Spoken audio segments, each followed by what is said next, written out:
we want more population to use ATMs. For example, illiterate people, they can also use visually impaired or handicapped on chairs. Most of the people, they are not able to use it.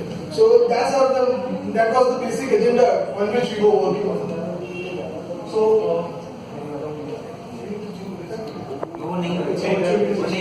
this is actually a real experience problem.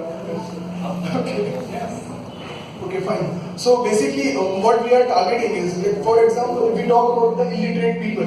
So the current scenario is the normal people, they can use.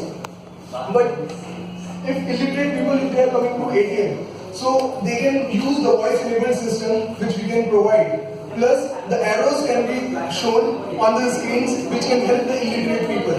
There can be a separate button, like for example, the blue button is there. So blue button they can select and they can choose their respective language. And then everything would be guided by the voice-enabled system.